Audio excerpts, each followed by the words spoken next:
Hi, I'm Peter Lundgren, founding CEO at Lundgren's Capital.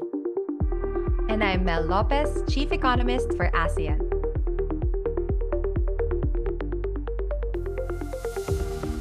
Welcome to Sound Economies with Mel and Peter, an East meets West podcast by Lundgren's Investor Insights. Here we share what we're focusing at in economies and financial markets from the developed and the developing world. Hello, Mel. Welcome to the podcast. How are you doing this week? Hi, Peter, from rainy Manila. We are in the middle of several publications that we're preparing, so you better watch out for that, or I mean, our listeners. Oh, How about you, Peter? What have you been up to? basically, it should be sort of the summer break, but Yeah. and the sun is shining. I can confirm it's nice. But actually, this week is pretty interesting because this is we now and then have co-investment opportunities for our investors in our different alternative investment funds. And this is Mm-hmm. the first time we have a co-investment opportunity for our defense fund, and so in a defense innovation. And that is, as we just come out today, actually, and there's already a sort of talk with some investors about it. So that is pretty interesting. So it's the first time we do have a defense co-investment opportunity. Very That's interesting in the exciting. middle of yeah in the summer break, but so the shop is always open, so it's fine. Anyway, let's get started. Well, we have interesting things on the plate today. We have across Asia talk about the car manufacturing. Interesting things happening there. Mhm. Then, of course, we need to touch down to the Chinese GDP number, and of course, particular all the comments that are sort of surrounding the data. That's always the most interesting issue. And then we'll make a stop over at the Beijing Stock Exchange. Mhm. It's not necessarily something that people will say, okay, they really know exist because it's a very small thing. So why do we stop over? We will tell. And we actually just cross over for the last subject to San Francisco, and that is to Fed in San Francisco. That is the 12th district, that of course includes uh, the always vibrant economy in California, but also a big part of the Western U.S. actually. So this is where we move around this time. But Mel, you give us some interesting insight on automotive segment in Asia. What's going on? Right. So actually, the car manufacturing industry in Asia is really seeing a very two different things going on. We know that Chinese market or China in general is leading the EV race, but its neighbors are trying but looking like very slow to catch up. Let's look at Nissan from Japan. So we've discussed a few podcasts back how planned merger with Honda collapsed, and now it's undergoing a massive restructuring that will see its flagship factory in Opama closing down in the next 3 years. It doesn't sound so bad for an outsider's point of view, but apparently, in Japan, particularly in that Kanagawa region, it's a big thing. Like it's a marker of sorts, a landmark of sorts for the prefecture's progress. And now they're gonna close it by 2028. It's mainly a cost-cutting measure. They're reducing the number of factories in Japan from 17 to just 10 over the next couple of years. And it's really a show of how a company has struggled to keep up with the EV race globally. Nissan was first in terms of launching electric vehicles. It launched the Leaf in 2010, but now it seems it's very far behind its Mm. competitors from China and of course the Tesla in the US. So Yeah. it's a show of lack of agility for some sort. And then in comparison, let's look at India, where Mm. Tesla is trying to enter the market, but at a very high cost. So it's really also a very tricky position, especially when you have cheaper Chinese and Indian manufacturers already well positioned in the region. So they're trying to sell a Tesla at 71,000 US dollars in India. So that's Wow. very high compared to a usual $45,000 car, the same car sold in the US. So it's really hard to confront local competition, not just within India, but within Asia as well. So, of course, we know that Chinese brands are well ahead in terms of the EV space. So, it's really hard to catch up. Tesla is on a quest to reclaim the title as the highest selling EV maker, but India could be a game changer, but it's really hard when you're competing at a very high price. So that's a very interesting development in this part of the world, Peter. It seems like a big bet from Tesla once more. Right. And once you remember that the strategic decision in the Indian government made a few years ago Mm-hmm.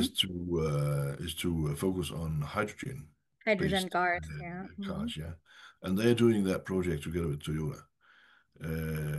And so it's just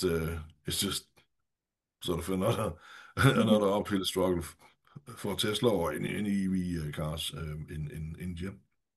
But it's interesting that they're trying to enter the market. But it's not really that we think it will be a game changer for Tesla. Yeah, that's basically what we're saying. It won't help them. So no need to rush out to buy the stocks right Yeah. now. Let's jump into the Chinese second GDP number. As expected, yes. Actually, yeah. The second quarter figure released by the Chinese government was at 5.2%. A bit of a slowdown from the first quarter's 5.4%, but still robust compared to Mm. the context of where it's coming from. The April to June period really saw China take the hit from the tariffs, although it was quickly resolved. So right now they're at 30% as the truce rate, kind of, as they finalize the negotiation details. But I think, of course, as usual, there's this doubt about the accuracy of that figure. But that aside, I think what's most striking about the Chinese Q2 GDP figure is that exports of goods are still up by 5.9% during the period as of Yeah, June. And yeah. that shows how quickly the Chinese companies pivoted to other markets.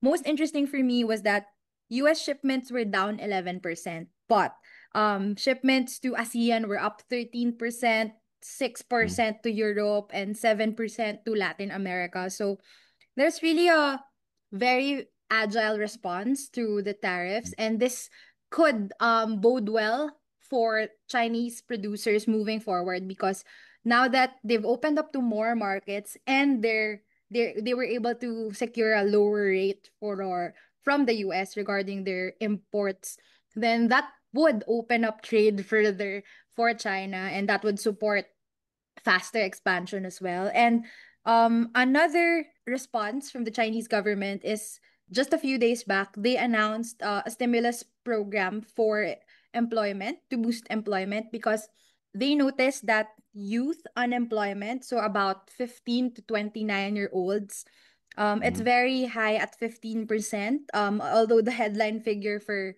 the labor force is at 5%. But the unique response is that rather than provide unemployment benefits to those who can't get a job, similar to what US and European countries are doing, they're offering the stimulus to the companies if they hire these young kids Mm. to join the labor force. So it's a very unique response, and it looks like a longer term fix as well, because you're making sure that they get a job so they won't need further assistance in terms of cash in the near future. So it's a bit small, about $200 per hired employee, which the hiring company can receive in terms of foregone contributions to the pension fund and to employment benefits. But it's a very sharp, targeted approach to, well, stimulate employment and also ensure that less people will be relying on government support or maybe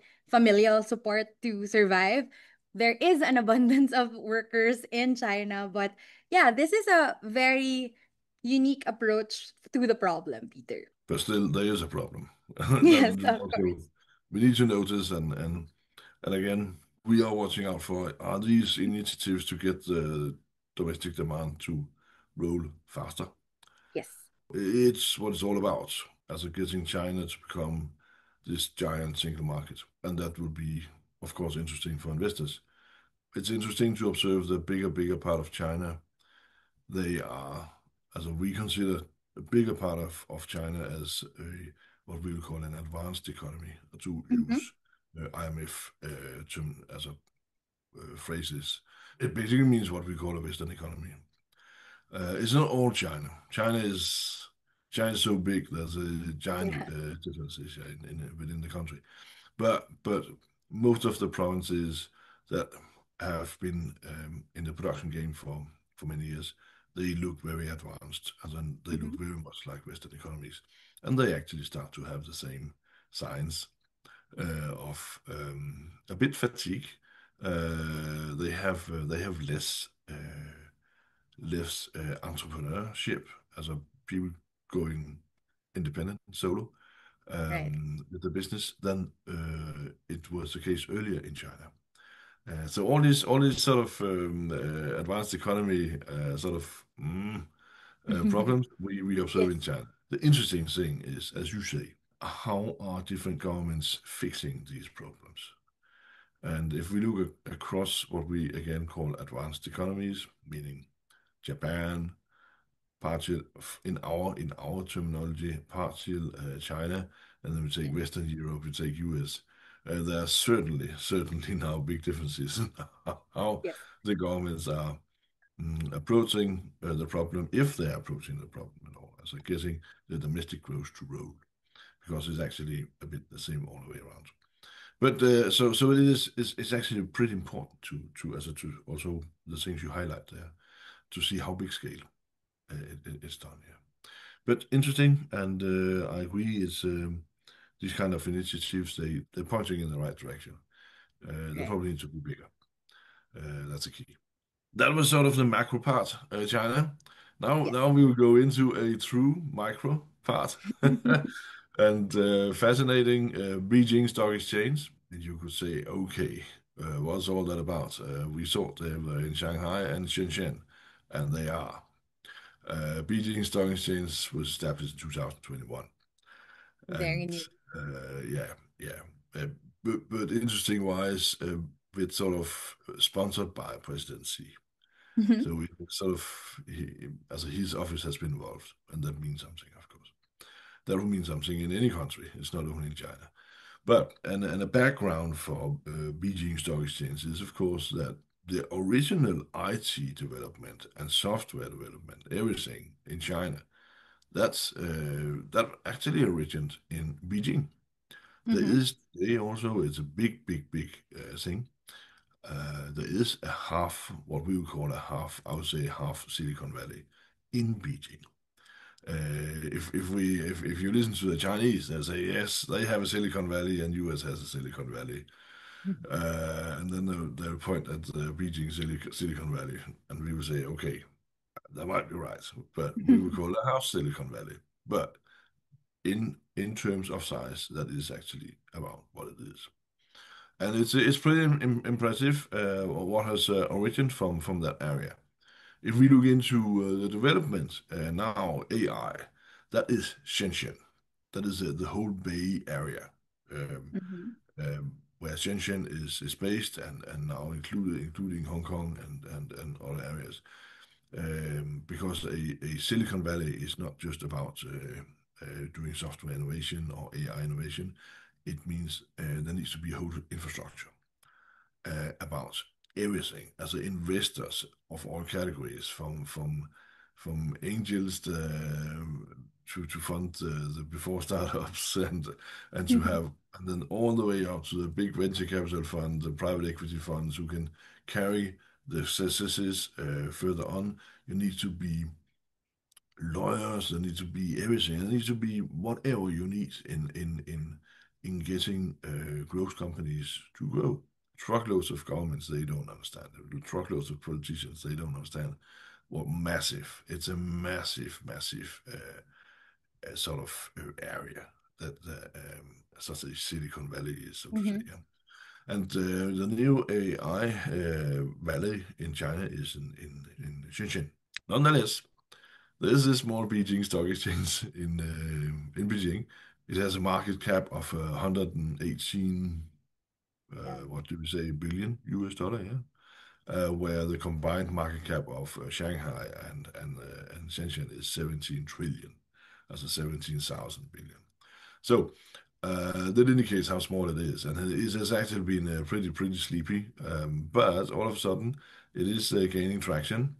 More companies, smaller companies in Beijing from this half of Silicon Valley, they are entering this stock exchange.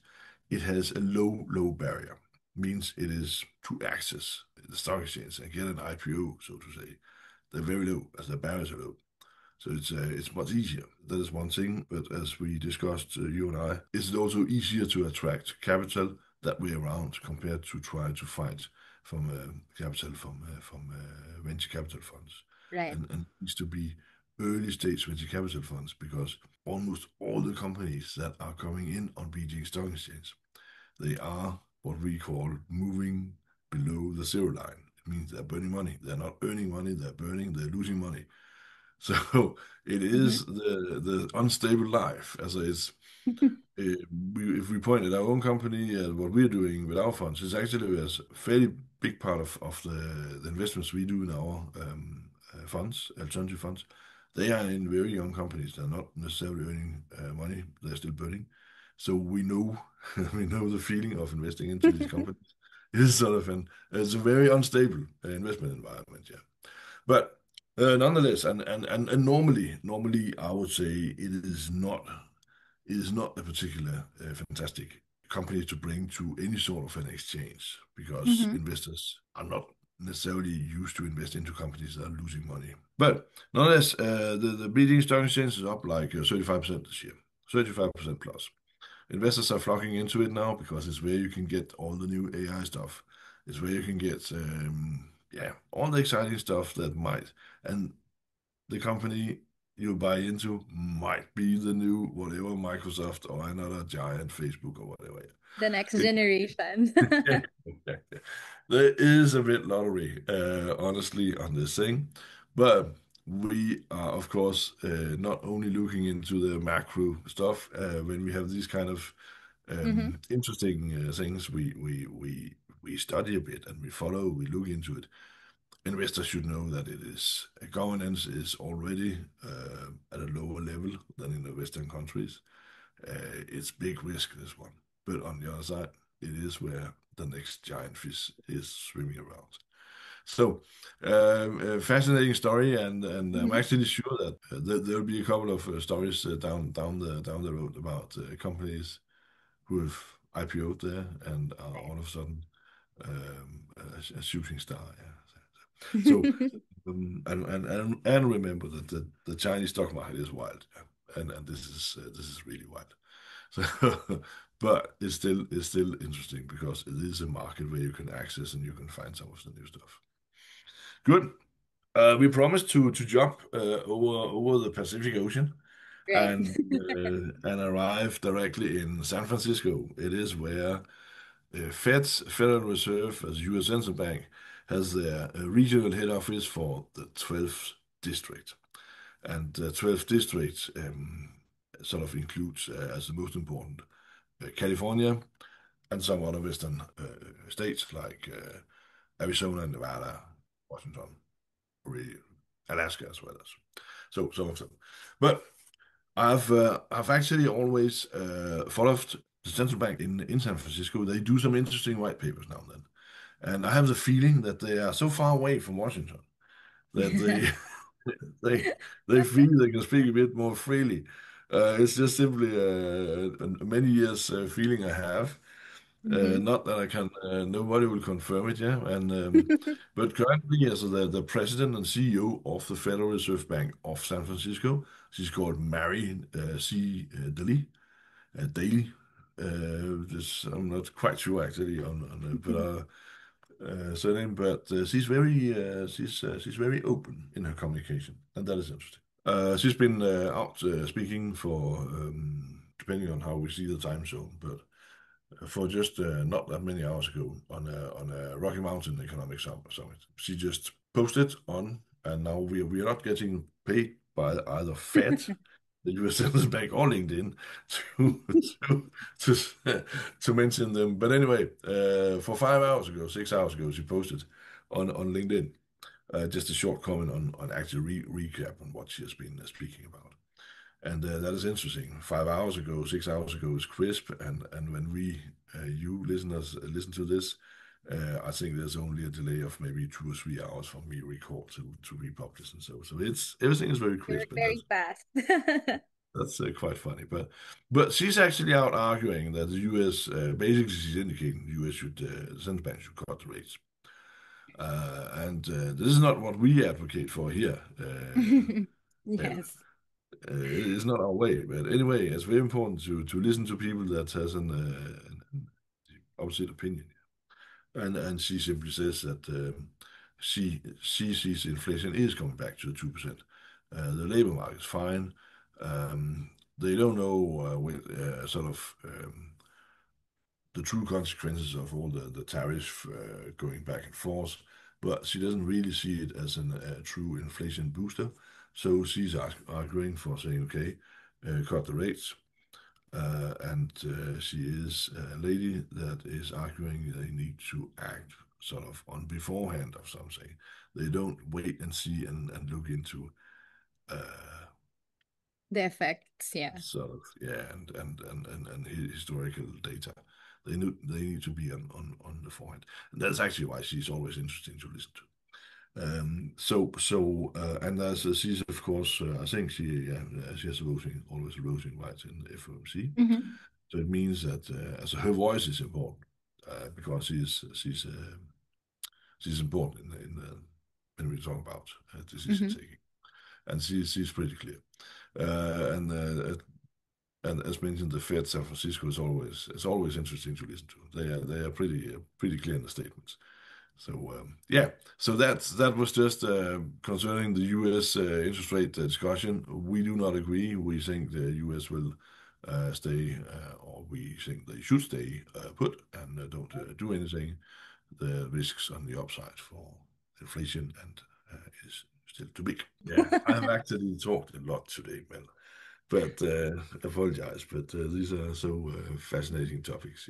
Yeah. So. Let's, as always, take a temperature. Is despite this rainy Manila, how much sunshine is in the financial market? Tell me. For Asia, actually, not just my region, the sunshine is still looking strong, of course. The tariff cloud seems to have dissipated quite a bit from the past few weeks when we've been hearing trade deals secured, not initially with China, and then we've heard that Vietnam is also successful in negotiating, and then a few other major economies. So as far as this part of the world is concerned, individual domestic growth seems intact, and industries are chugging ahead, tariffs aside. So it is looking pretty bright. We remain overweight towards this part of the world, Peter, and it's looking strong so far. Yeah, we remain overweight risk. We are more upbeat on the world than the market is. We are overweight overweight risk, and we actually again, as always, we trust in a very fundamental strong Mm-hmm. private and consumer sector. So there's no change in our outlook that we're just happy for having more risk on the books than the average investor would have or advisor. So this is no change. Looks okay so far. And on that note, thank you so much to the listeners to listen, and thank you to you, man. It was good to speak with you again as always. Thank you, Peter, and thanks to our subscribers. Yeah. See you next week. We will be monitoring global developments and will share what's interesting in the next episode of Sound Economies, Mel and Peter on the Global Financial Markets, a podcast by Lundgren's Investor Insights. Thanks for tuning in. For expert insights on the go, download the Lundgren's Investor Insights app for free. For investors, we offer very exciting and high-quality alternative investment funds, including our top-rated Mutual China Fund. To know more, visit longrangecapital.com.